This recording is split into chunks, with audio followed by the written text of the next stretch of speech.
Welcome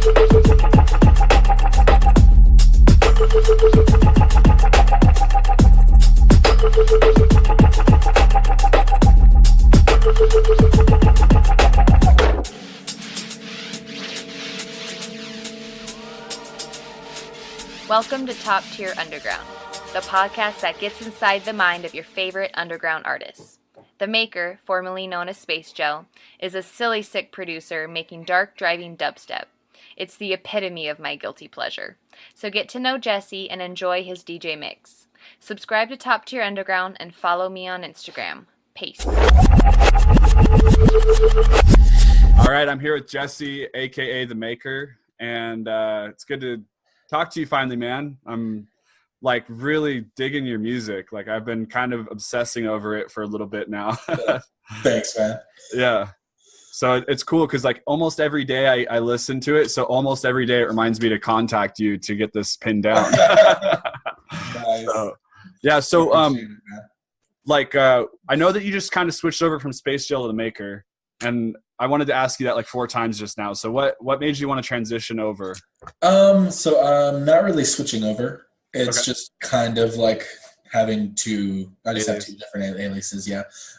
Because Spacejail, like I'll put some deep stuff out on Spacejail, but I'm experimenting with a lot of different styles of music right now. I'm trying to do like a lot of like really like trap heavy, like dark, experimental 140 type shit. You know, even like 130, 140, you know, and I'm kind of like focusing that towards The Maker, because I don't know, Spacejail, I just do so much. Like I'll do like old school like dubstep, you know, like just that traditional like 2009 wobbly dubstep, you know, and it helps to have like, I don't know, because like whenever I was like well into The Maker, well into Spacejail, I would like post like a deeper, darker tune, and you know, because I was posting so much like heavier shit, like heavier old school dubstep, I'd even put out some shit that was like really Excision-esque, you know? And so like all of this different music coming together on my page, I guess like people would never really know what to expect, you know what I'm saying? Yeah, so, and then that's got to be hard for promoters too, because they're like, okay, so what are you going to play tonight? So exactly, you know? And so I just kind of started going throughout this process, like, you know, I love DJing all this different kinds of music. I love DJing heavier music. I love DJing the deeper music, you know, like darker, you know, like I definitely am leaning more towards like the darker side of music. But I mean, like Spacejail is just inherently like this heavier, you know, dubstep producer name. And you can see that through like any of my, like with my Bass Clash release, Sticks Recordings release, Southside Dubstars was like the first deeper release I did with Spacejail, and it took off, you know. And I was surprised because and The Maker, like that name, man, is like so perfect, you know, because it's just kind of, it's like you live in the Matrix or something, you know, like you're like the evil guy that's writing the code or some shit, you know. And you know, like the Maker was kind of inspired by this you know, like honestly, I think I can share my computer audio on here, and I think I can. Yeah, you totally can. Yeah. I don't. You know, it's too problematic. I don't want to like fuck up. I understand. Or anything. But there's this like quote from this movie, and it's like at the beginning, it's like they were a race as old as time itself. They'd mastered the perfect technology, the ability to alter physical reality by will alone. And like, I was like, that sounds fucking sick, you know? So, yeah, totally. It just made me think about like this creature that could just like create things just purely out of thought, you know? That's awesome. That's essentially what music is, though. You know what I'm saying? Like that's totally. You know, like it's just this unformed like thing in your head, and you just it's like it really is. Like music is really interesting because it's like there's things in reality that are super fundamental and we can explain and we can touch and feel and see.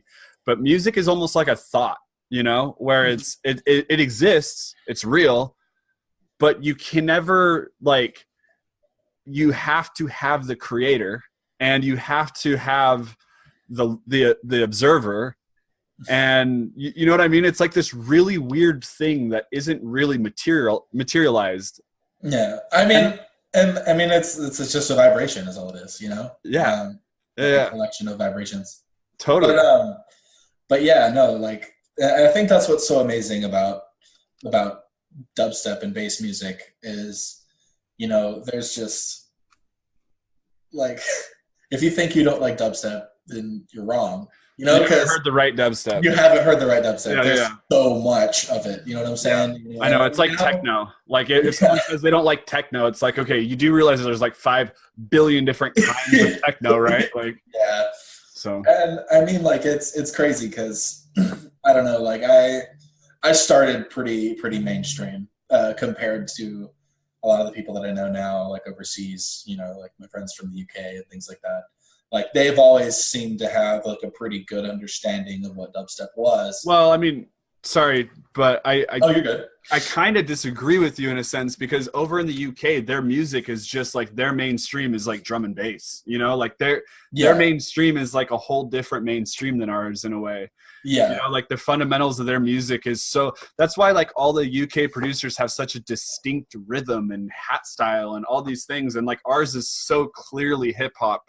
You know what I mean? Like, in the United States, it's like, so, I mean, just which is even so transitioning back over there. And yeah. A lot of producers over there that are getting influenced from that sound. Yeah, you know, it's cool to see, like, just because I mean, I've been in the dubstep scene since like 2011. You know, I've had various aliases just because I've been inspired by so many different things. Like, honestly, I feel like if I would have kept with my first alias, which was Blitza, like no one's really fucking heard of it. But if I would have kept that name and just promoted that name as opposed to changing it so many times, I'd probably be a lot farther than I am now. But how many times have you changed your name? 4. Okay, cool. Yeah, and it's just because, like, I mean, I'm sure you're familiar with rhythm. I fell in the rhythm hole for. Is that like a K-hole but with music? Yeah. No, I mean, you know, like, no disrespect to anyone that does rhythm, you know. I know. It's not really like my cup of tea, you know. Like, I loved like whenever rhythm first came about, like I think like the Gremlins and like Subfiltronic, like, they were sick as fuck. Like, it was like whenever I first stumbled upon electronic music, because like I don't know, like I lived in bumfuck Louisiana. Okay. Like, you know, I lived in a town with like 500 people in it. So what town was it? It was fucking town in Louisiana. Just like, yeah. So what made you like move to Austin? Was it for music or? I originally lived in Austin. So okay. Cool. I've been all over the place, honestly. Yeah, me too. I don't want to get you off too far in the weeds. I was just curious. It's cool. I mean, like I said before we started the podcast, Austin has so much cool stuff. Like, there's such a great culture. If you're in, it's really cool because it's like, it's got this thing like where it has like all these big city things going on, but it's a small city, you know? It's really weird. Not really. It's what do you mean? The fuck up. Well, I mean, yeah, but it's still not like New York or LA or something, you know? It's getting, I mean. What's your population there? I wouldn't say it's too long before it hits that mark, though. Really? Well, fuck, I can't blame it. I mean, there's so much dope shit going on. Like, there is, but still the government is just a lot. It's because, like, people think of Texas and they think Austin. You know what I'm saying? Yeah. But Austin is like this little. I know, it's like an island in Texas. And then everything around it is just ignorant. I know, it's so funny. Yeah. Yeah, it is really funny how that worked out because Austin has like the highest like vegan population, and Texas has like the highest beef export. You know, it's like so it's kind of funny. Yeah. So, anyways, that's off in the weeds. But you were talking about rhythm and how you got into rhythm and got in a rhythm hole. Oh, just electronic music in general. I was like, you know, I was kind of experimenting with like psychedelics and things. I was like 17 or 18, I did like acid for the first time. Yeah. And I was like, I want to make music. I was just like shooting balls, just like I want to do this. Yeah. So I downloaded FL Studio, and I started hearing like just fucking like Dead Mouse, Skrillex, you know, these mainstream artists who I loathe now. I don't love. I mean, they're great producers. Yeah, they're great producers. They're great at what they do. Not the style isn't my cup of tea. They make very quality music. You know, yeah, totally. Yeah, and I mean, Dead Mouse is like inevitably like one of the douchiest, funniest people. Well, yeah. I mean, but I feel like the more following you get, the douchier you get. You know. Maybe. Yeah. I mean, it depends. There's some really cool fucking people with the big. There are, but like a good percentage of them. Yeah, no, I agree. Douchey. Yeah, I booked the Yin Yang Twins once, and nice. And they were like the funnest, most relaxed, cool ass dudes ever. And then like not even like 2 weeks later or something, I booked G-Eazy, and he was the biggest douchebag I've ever worked with. So it's like it is just I think it teach their own, man. It's like it is, yeah. And but the thing with like with Dead Mouse was like his douchebaggery kind of like built his following. Empire, yeah, you know, it's like. But anyways, wow, I'm like a dog today. You're good. It's just so all over the board. Don't worry about it. So you ate some L and. Well, I mean, you know, it was, you know. I honestly have to say that before I ever, you know, did any like psychedelics or anything, I was really close-minded towards the music that I was listening to because I didn't really branch out much. I was just. What were you listening to at that time? Just like rock, like I went from like Nails. Lots of Nine Inch Nails, like stuff like that to like grindcore, and then Nickelback. Fuck no. Just kidding. Never, thankfully. But no, like I listen to a lot of like what's it called? Like Chelsea Grin, fucking Bring Me the Horizon. Yeah, totally. You know, stuff like that. And what about Horse the Band? Have you ever heard of Horse the Band? No. Okay, that's like a screamo band that has like an old Korg, and so they like put in like blips and shit. But have you heard of We Butter the Bread with Butter? No. They're this German grindcore band that would turn German lullabies into these like death metal songs, and they have this really? Electronic kind of element to it, and it blew my mind. Like I fucking loved it, you know? Yeah. Because it was just like these heavy ass guitar riffs, and then this like just this like synth lead in this high register, and it was just so sick, you know? Like I never heard anything like it, and I feel like every time I hear something like I've never heard before, I just fall in love with it, you know? What about Preschool Tea Party Massacre? No. Okay. I've heard of Dance Club Massacre. Okay, no, I haven't heard of that. They had like one album. Okay. But yeah, so like I feel like a lot of like the deep dark dubstep musicians that I know did kind of start in a similar realm to that. You know what I'm saying? Like there are a few that I know that only came from hip hop. You know. Right. And it's kind of cool because like it is cool. It's like the metal kids, like, you know, Outcasts and things like that. Yeah, totally. And you know that was one of the things that was so like important about this music to me is because I mean I've always been just kind of like, you know, staying away from people and not really fitting in. And so whenever I found something to kind of like channel my energy into, I just took off. You know, like I was just on FL Studio every fucking day. Yeah. You know, I was inputting. I was like listening to my favorite songs and then trying to recreate the you know, like different drum patterns or, you know, different synths. Like I even have a YouTube video that's still up for me recreating an excision and downlink. Nice. And like it has like 10,000 views, and I'm like, I wish I could still have that kind of reach on fucking YouTube. I know, right? It's very flooded market right now. Yeah, no. And so I don't know. Like I started off with like Dead Mouse, Skrillex, ended up with like I think I heard like it went from like Downlink to like Cookie Monster, and then from Cookie Monster I heard of Requake. Yeah. And then like Bad Clat, and then like Distance, and I just kept going down this fucking rabbit hole. until I was hearing this music that just made me feel like a way I've never felt before. Like I like had this true like emotional connection to this music, and it kills me because like to this day I haven't felt it the way that I did whenever I first got involved in it. You know? Doesn't that suck? Yeah. You know? Yeah, I know. I know exactly how you feel. It's like you want to have that connection again, but Yeah. it does seem like every once in a while I'll come across something like dude, honestly, like your music, honestly, like I feel like I've had that connection with that, you know. Thank And you. I'm not just saying that, I promise. Thank you.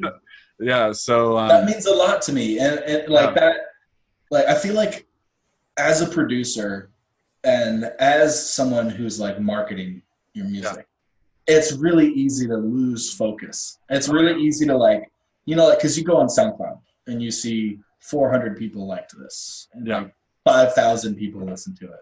And people are like, "Oh, hey, cool," you know. But that's seriously 5,000 fucking people that have taken the time out of their day to listen to something that you fucking created, and it's like that blows my fucking mind. Because totally. You know, I think about back to the time whenever I created music. I mean, not whenever I didn't create music, and I was listening to it, and like Requake and Beezy Pessimism, I fucking vibed to that song like I've never vibed to anything else before, and it was like the words were just so meaningful to me. Yeah, like what I was going through, and like even just the bass line and just the structure of that song. That's like a couple years ago, I made a track with this dude, Phantom. I don't know if you're familiar. He's in. The what? Wait, Phantom Force or Phantom with the upside down V or the V for the A? Because there's because I know Phantom Force over in the UK. Phantom with a TH. Oh, okay, never mind. No, yeah, nope, don't know who that is. I made a track with him. He's from Denver. He's part of like the Submission crew. Oh yeah. And this we just named the track. Like, you know, I forgot what we named it, but this chick like made this post and like tagged us both in it, and she was like, I feel this way. Like this song is totally expressive of how I feel right now. And I fucking almost like I wanted to start crying, you know? And like maybe that's so like cool. I don't know if that's like really emotional of me, you know, because I'm sure I could be emotional about things like that, but it really made me think like people are listening to my music. My music isn't just some unnamed faceless thing on the internet, you know, and it's easy to like lose focus like that. I think it's easy to just see your music as, you know, something that's supposed to get hype, or like, you know, you just post it and wait for people to like it. But it's, I don't know, it's so much more meaningful to me now than it ever was, you know? Yeah, it's really weird like how I mean, the thing that's weird about music from my perspective is that it's really easy to lose sight of like what you're doing. Like you're just making music. You're not fucking curing cancer. You're not doing anything. You're just making music, right? And then like sometimes it's really easy to get just jaded with it and just be like, oh, fuck this. I'm not whatever I am expecting to be. And you make all these like false expectations, you know, and then you start to resent your music, and that's a scary place to be, you know? Definitely. I've been there. I'm sure. I don't know if you have, but I've been there. Like where I'm just like, why do I do this? And you know, you get kind of, and it's like you do this because you fucking love it. You know what I mean? Like why else do you need to do it, right? So I don't know. It's really easy to get jaded, and I have met, you know, over the years, like so many artists that I just love. I mean, like their music is phenomenal. I'm gonna quit producing. Yeah, I'm gonna quit producing. Nobody loves me. Song again. Yeah, you know, like, you know, do you know what it's like to be on the road 3 days a week? And it's like, dude, do you know what it's like to work 5 days a week? You know what I mean? Like, so I don't know. It's like it is really easy to lose sight of like why you're doing it, and try to not get so displaced, you know. Yeah, and you know, it's kind of like it's like a double-edged sword in the sense that like, you know, you do it for the love of it, Right. You know, but at the same time, whenever you put your heart into something, Yeah. and you know, someone doesn't hear it, or you send it to someone and they're just like, "Oh, cool, thanks." You know, it's like, oof, you know, that kind of hurt. Yeah. But that's, at the same time, that's not reason for you to be like, "Oh, I shouldn't do this." You know, like fuck making music. You know, and it's also not something that you need to be arrogant about. Like, oh, they don't know what they're missing. You know, like, right. there's a balance to everything. Yeah. And you know, like if you can't, I mean, I hate to say this so blatantly, but if you don't know how to play the game, then don't play it. Just do your thing. You know. Yeah. And I don't know. I know a lot of people who are just like, I'm deleting all my social media. I'm not making music anymore and stuff like that. And you know, it's like, respectfully, that's their decision. You know. Yeah. Like, you do your thing. I'm not going to judge you for it. I love you to the end. You know. Yeah. Sad that you're not going to be posting, but 90% of the time, yeah, they still do, but they don't do it. You know? Yeah. I know. I've been there though. You know, I think we all have at some point, and it's something you got to learn from. You know? Yeah, I was a promoter for a long time, and I was throwing a lot of shows, and I was playing a lot of shows, and it got to this point where I started to like get really bad into drugs, and I was like traveling a lot and just doing hard drugs, and I just lost who I was as like an individual. I couldn't even like really tell you, you know, who I was, and that's kind of meaningful to me. Like, I never want to be there again, you know? Yeah. And so I like just literally like I canceled my shows, I canceled bookings, and I just moved to the middle of nowhere, and that's where I'm at now. And I've been here for like 3 years, but nice. but I moved to the middle of nowhere, just like kind of disconnected, you know.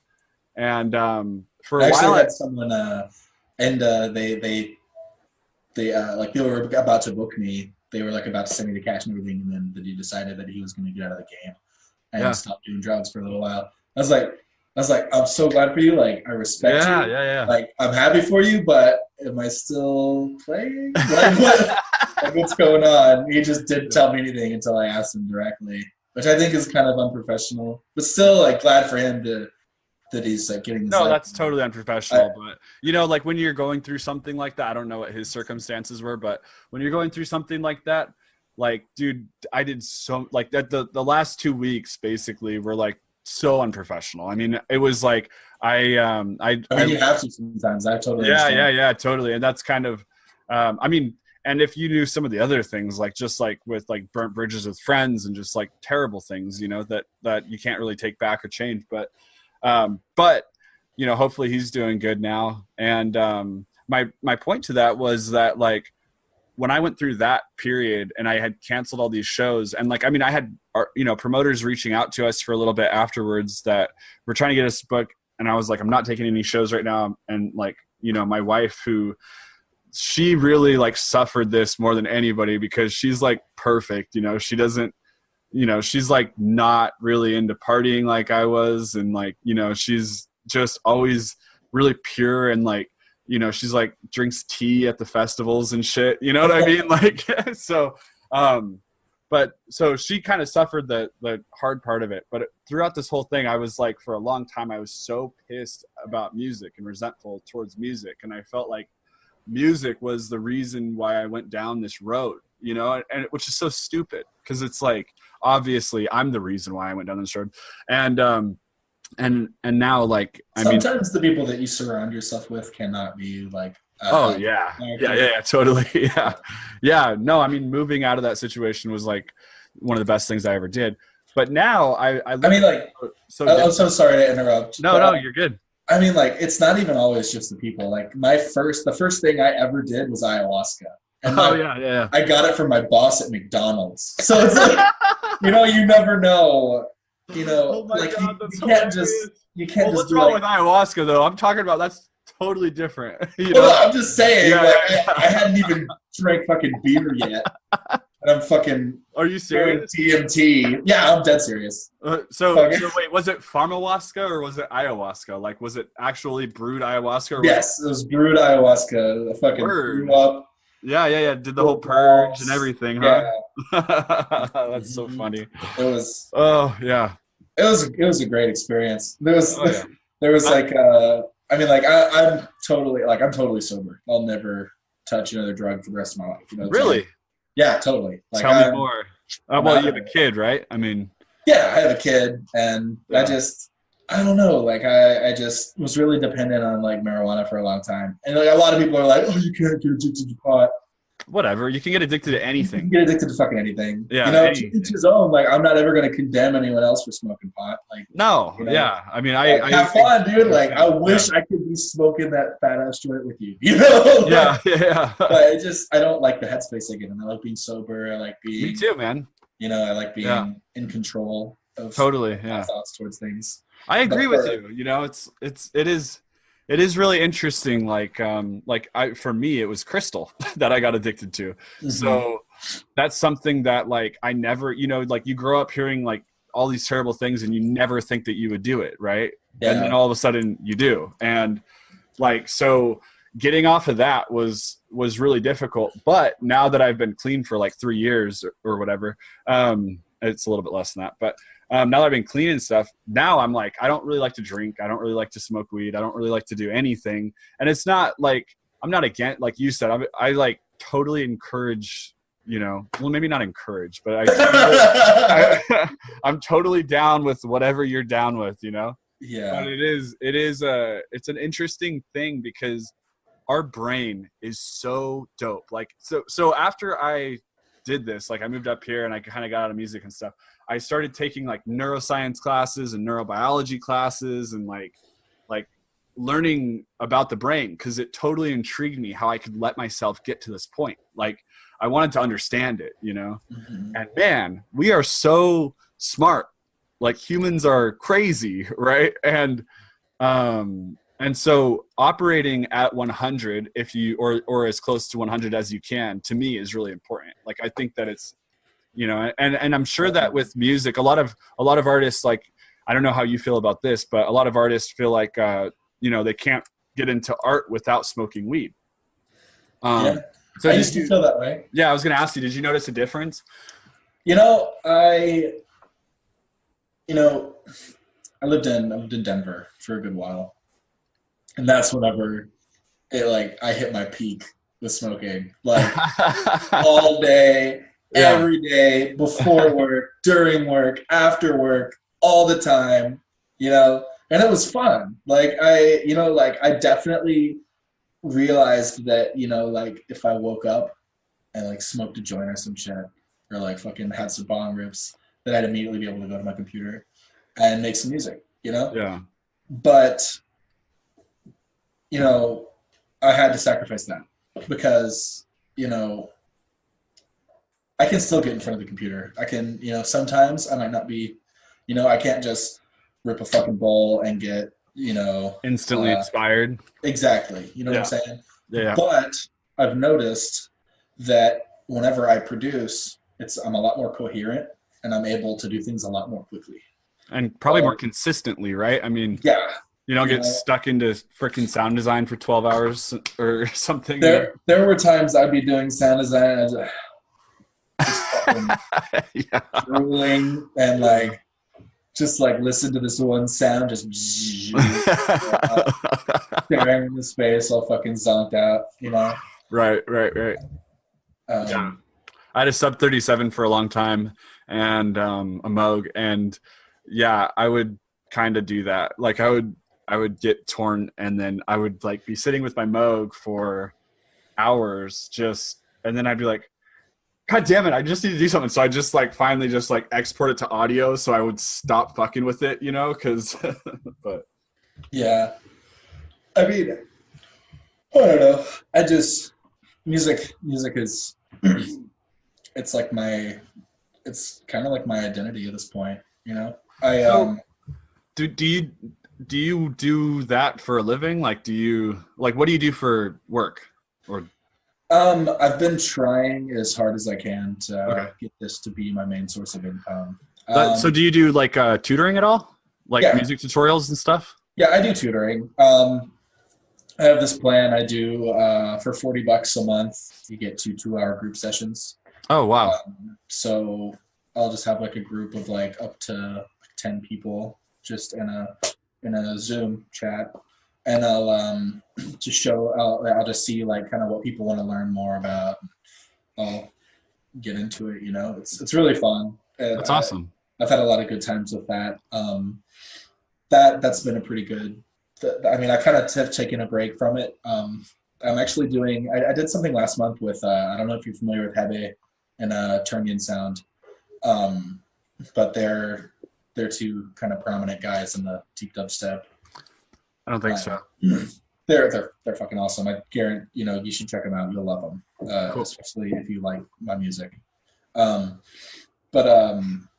did this thing where it was like me and 2 other producers, and it was like $60 for a 3-hour session, and we all just tackled production, and it was so fun. People were just listening, like it was crazy because like we were expecting people to just ask us a bunch of questions, but they were just intently watching everything we were doing, which I guess is like it makes sense in retrospect. But yeah, we did that, and I've been doing like mastering for people, like graphic design. I'm like, you do graphic design as well? I do so much. That's great, man. Because I'm always looking for help on that. I do like After Effects design. I'm getting into Illustrator now. I'm more prominent with Photoshop. I've done like the artwork for a lot of my own releases. Okay. And like a lot of releases that I'm associated with. So I'm just like, my main thing that I'm working on right now is branching out my income. You know what I'm saying? And getting income from multiple different places. Yeah. And I think that my main problem right now is I'm trying to figure out how to market all of that at the same time.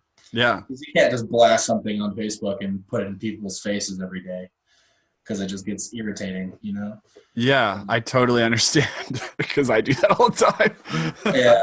No, I'm in the process of switching my accounts just because I want to have like a nice clean slate. I had fucking thousands of messages, and I just could not get through it, man. Like Really? every time, I would get serious anxiety going through, because 90% of them are, hi, say hi to this person that just added you. And it's just thousands of those. And it's like, I'm trying to get back to an earlier message. Yeah. Like for instance, like my tour is coming in March. Yeah. So I'm trying to get everyone associated with my tour into like a list on Facebook, but I'm having to scroll through all of these messages to find one person. And then it was just. So you're going on tour in March? Yeah. That's cool. Who's putting that on? Are you putting that on yourself? Yeah, for the most part, I did most of the networking for that. That's awesome. There's this guy, Daniel Laura, who helped me out with a lot of like my Upper East Coast dates. So I'm flying out to Chicago, and it all started because I got booked. My booking agent booked me in Chicago with this guy Rhodes Beef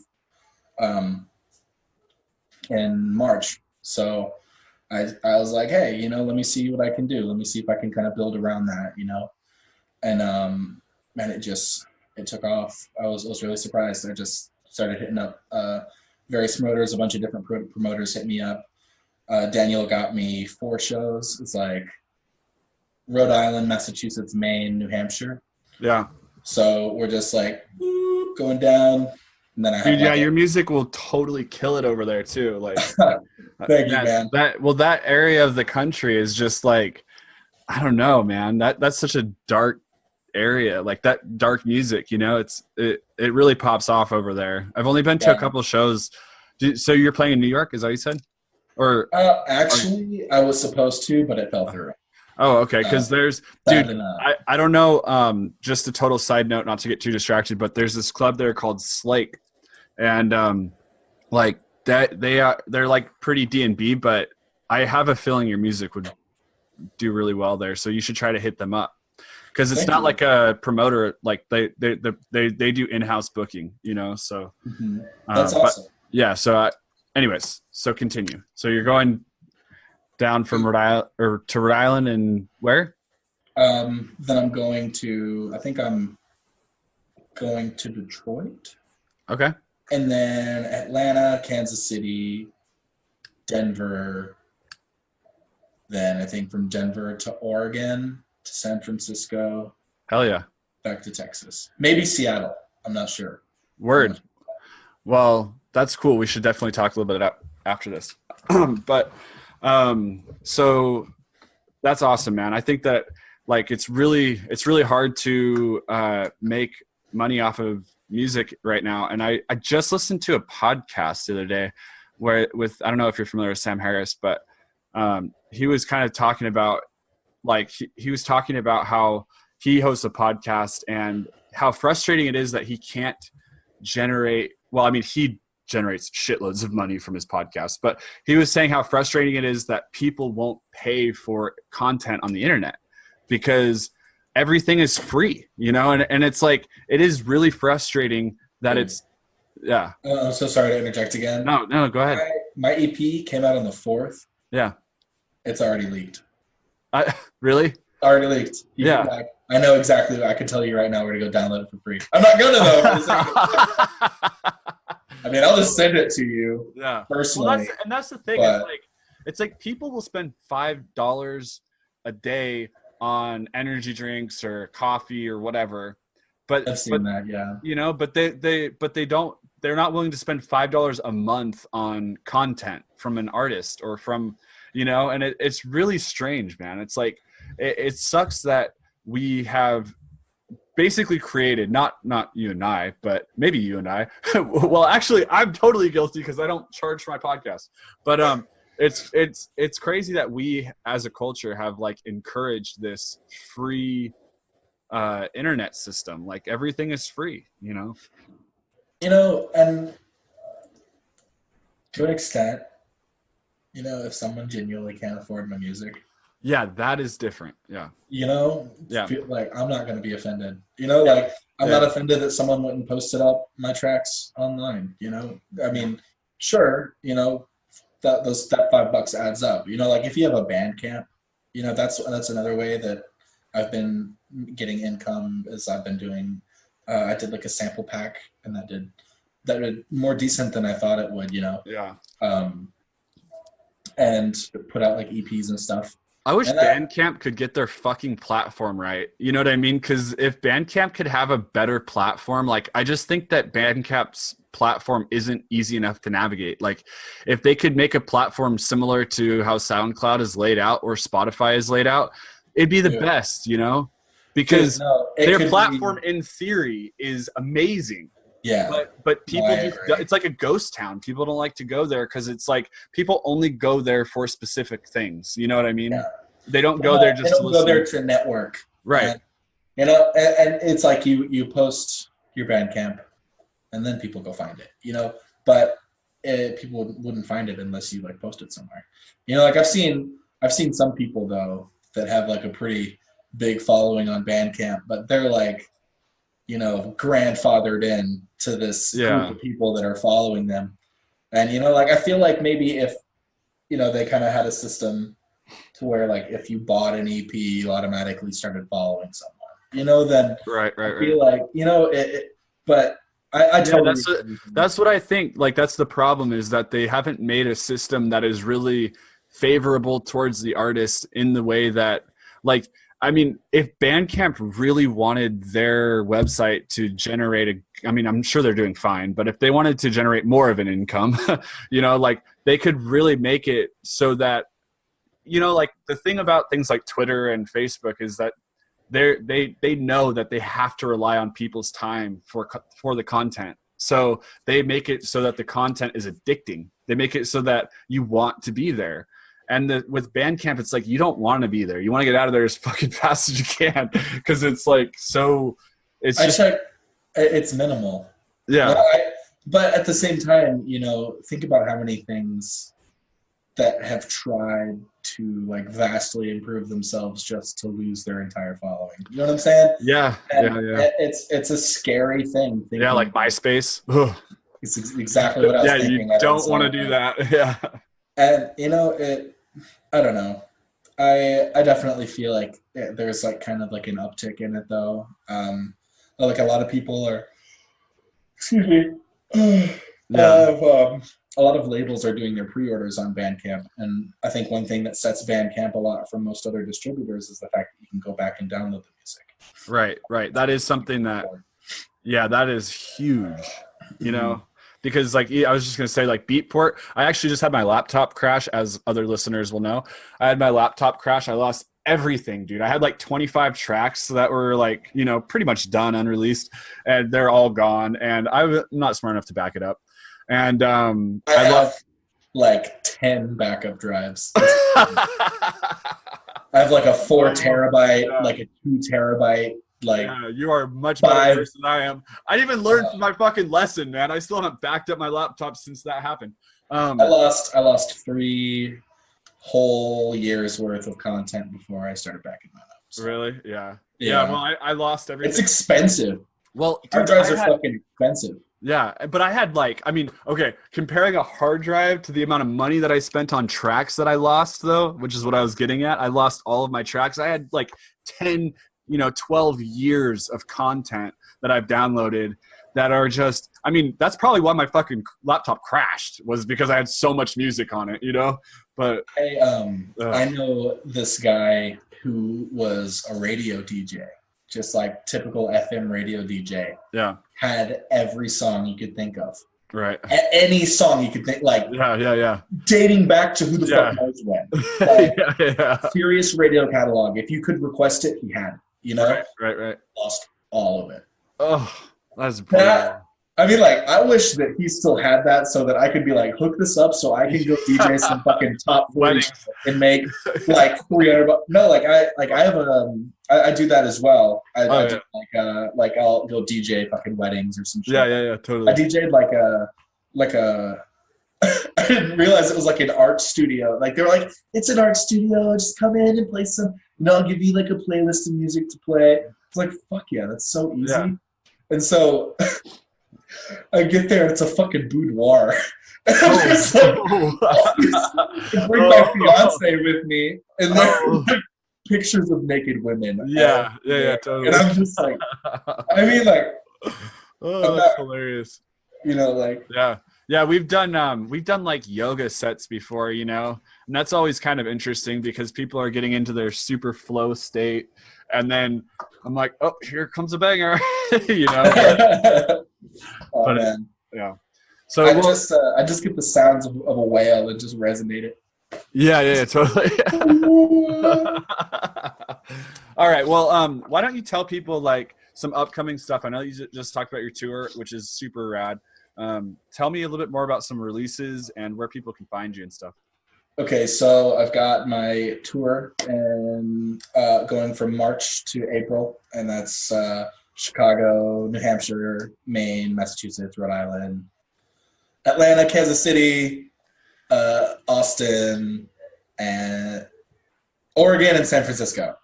So if you're in any of those places, come out, see me. Do you know where are you playing at in Oregon? Do you know who you're playing for? Like what promoter? 1F Productions. Huh, okay. 1F, I think. I just had an EP release as the Maker under Monsters Music. That came out on the 4th. It's genuinely my favorite release that I've ever done. And you said that was on Mediafire, right? I'm just kidding. Yeah. Just kidding. Yeah, no. But that just came out on Monsters Music.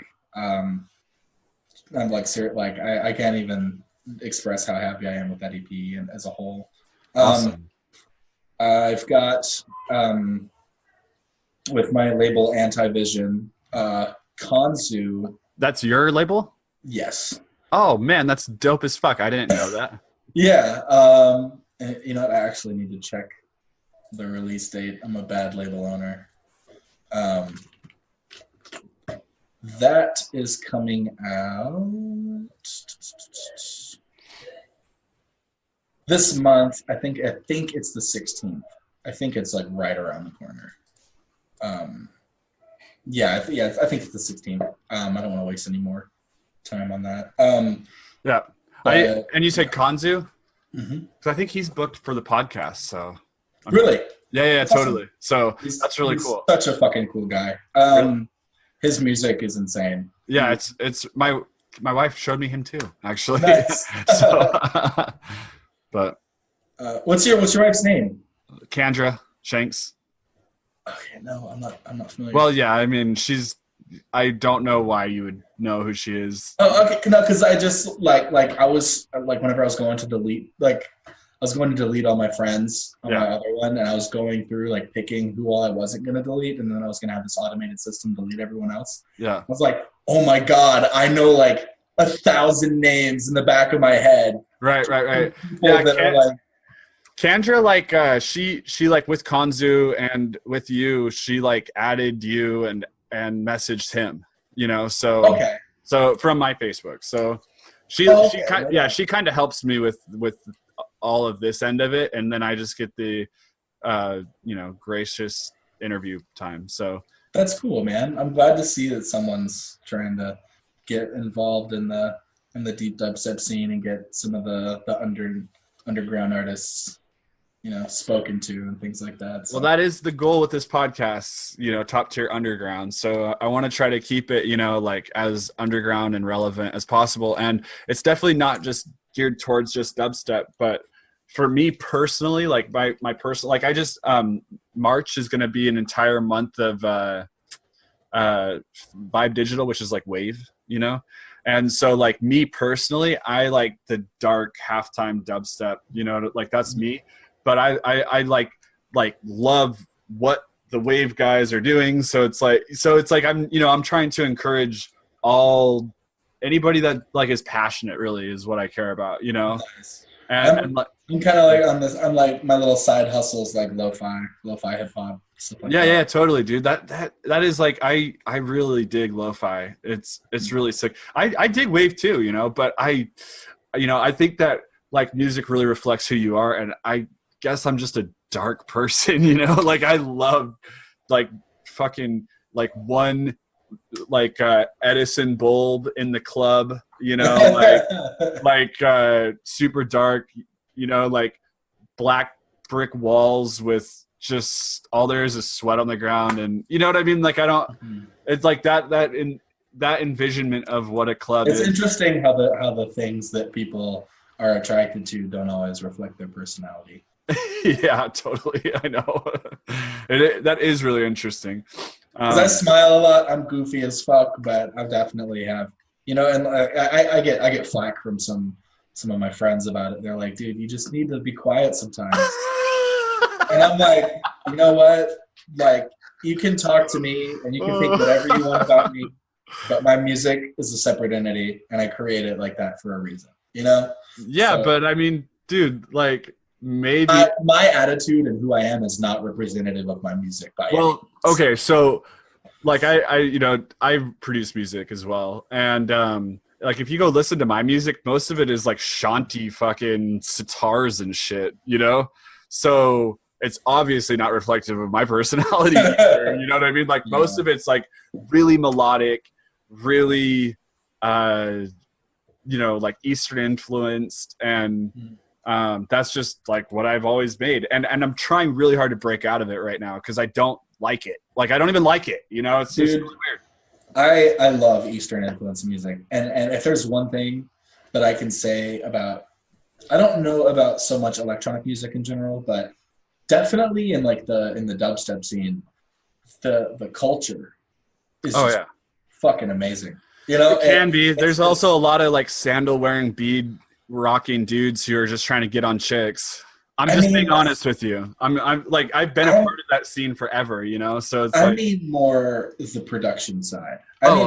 More like the creators, that because like there's just this blend of like Ross element with this like Egyptian Eastern, like it's so fucking mind blowing how all of these cultures and sounds from all over the world just meld into this beautiful sound. And welcome to the future, man. We have like unlimited resources at our fingertips that are able to get us like, you know what I mean, connected with all of these like ancient sounds that are really meaningful. And this kind of goes back to like what we were talking about before with like, it's not tangible. We don't understand it, but for some reason we connect to it, you know, it's really cool. Exactly. I love it, man. Well, cool. I think that was a good note to end on. Why don't you tell people where they can find you on socials though? So my new Facebook, you can have me personally. I don't care. It's no, wait. This is how we're going to get back to 5,000 friends. Okay. Oh God, no. Yeah, no, I'm just joking. Go ahead. Facebook.com/SpacejailBase. SoundCloud.com/SpaceJail. You can even just Google Spacejail and it pops up. You can find a lot of my socials there. And then SoundCloud.com/TheMakerDub. Cool. Well, cool. Hang out with me for a second. I'm going to stop this thing. And okay. All right.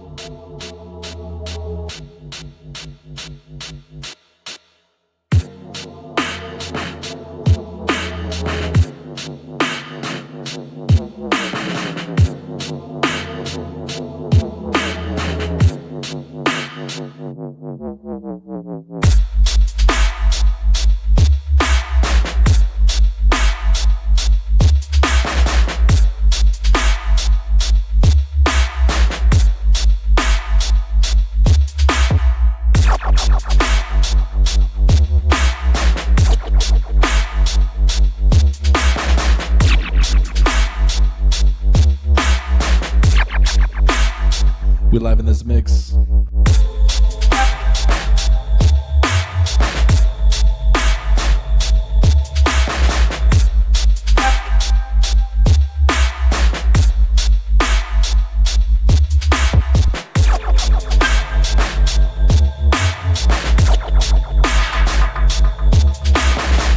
Started things off with Kaza. Gonna bring in an original here in a sec.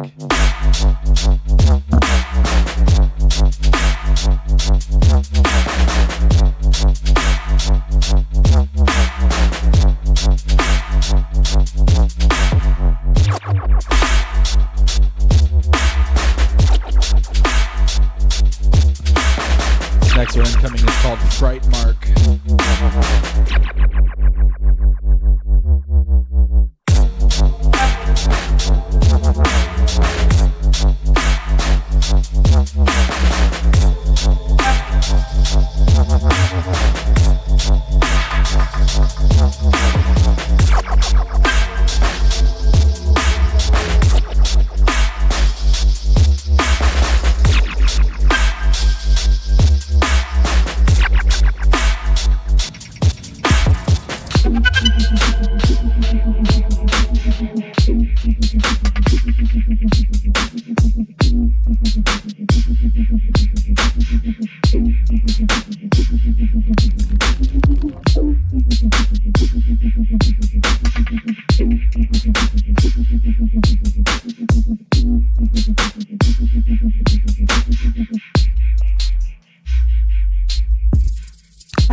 This next one was just released, actually. Crook the Grays and Tetrid, titled Skinwalker.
Hey, 1001 nights. I gotta get mine on time, gotta get mine on time, mine on time. Nothing short of greatness, with the rest I decline.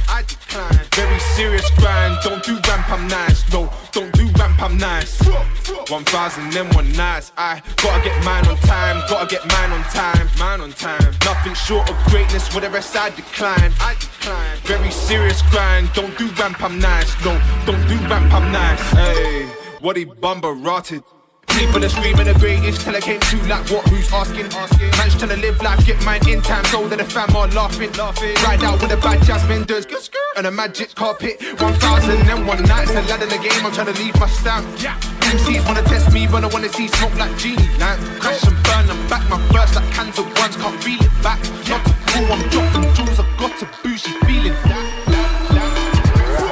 1001 nights, I gotta get mine on time, gotta get mine on time, mine on time. Nothing short of greatness, with the rest I decline. Very serious grind, don't do ramp, I'm nice. No, don't do ramp, I'm nice. 1001 nights, I gotta get mine on time, gotta get mine on time, mine on time. Nothing short of greatness, with the rest I decline. Very serious grind, don't do ramp, I'm nice. Don't do ramp, I'm nice. Champ 7 C's. Get mine, then I get yours. What for? It's my necessities. I'm no pesky thief, but if you try to get at me, man, go in no entry fee. Whoa, open sesame, like how I spread the cat. Guns coming true when it open, wait till I send me back. But I stand firm with the same result, but into that. So I touch down in the goal spot, treasure very rich. Waves came crashing, but I pulled out.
Split me a spot when me enter the dance. Make the people them a jump in a bronze. No people them a jump in a bubble. Only good fight me no cause no trouble. Lyrics on point, no model. Heard him wait in a dance for a cuddle. Life is a art, it's me hustle. Point side Simba, him and me uncle. Got me lyrics them a bigger than a Kimbo muscle. Pass me the mic, let me bust you. 1, pick up the mic when I come. 2, pick up the whole venue. 3, fresh from my head to my feet, yo. 4, cut the mic and tour. 5, catch the girl them high. 6, smash up the dance with lyrics. 7, never go and touch no weapon. These are the rules and lessons. Yo, came from early, still mash mic. We chat slack and you not concern me. We chat clean, never chat dirty. Roll up a thing that's green and earthy.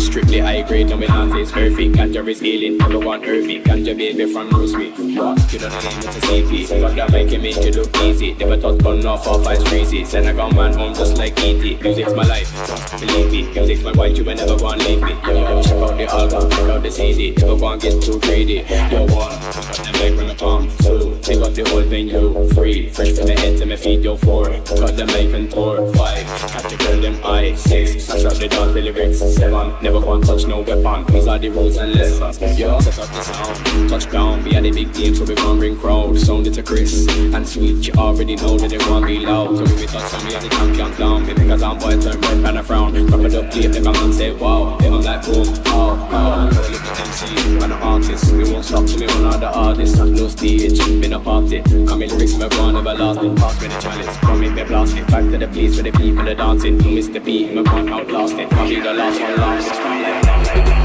Here we go. I'm on this one, be the last.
Yo,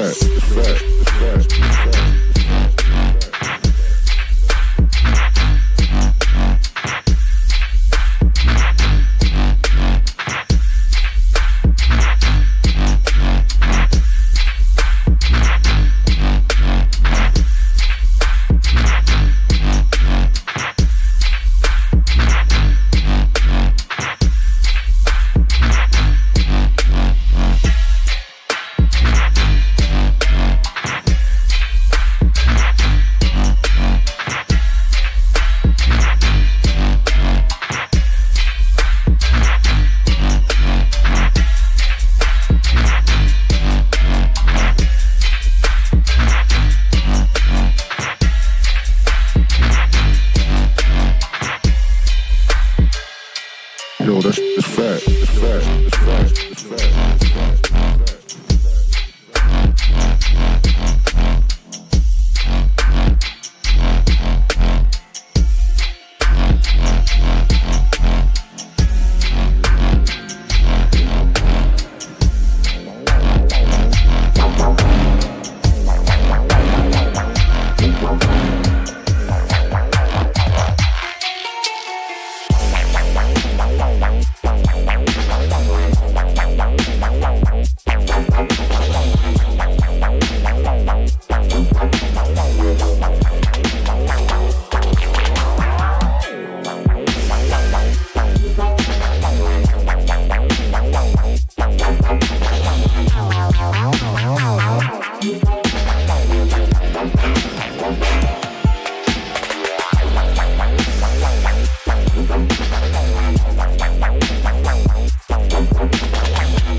It was what it was.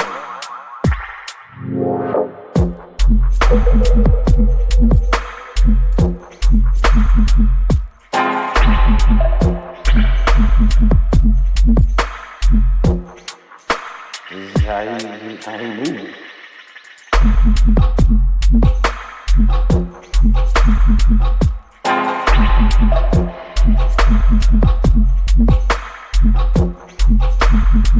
You know what I mean?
attack.